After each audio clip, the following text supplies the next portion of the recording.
Lamdam asida haujik hostess oina phajinduna thamliba sing athuba matamda maikai animakna thadorau amadi churchki luchingba sing mihathina hatkiba adugi matangda achumba wayel phangalu haiba demanda hayengdagi Technopole district ta matam kaktana economic blockade Chatharagani hairi Kuki Chief Association Technopole District ki President LS Saikhojang Baite Kuki Women Union Human Rights Technopole District ki President S Falnaikim Mate MAWC gi Chairman Sonpau Haukip Hill Tribal Council More gi Vice President Jang Thang Mate Amadi Kuki Students Organization Technopole District ki President Thangboy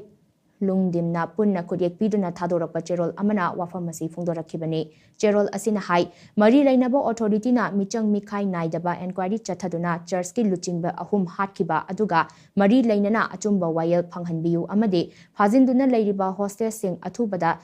thadok hannaba mathau taba thabak sing paikhatbiyu hainasu cherol asina makhatari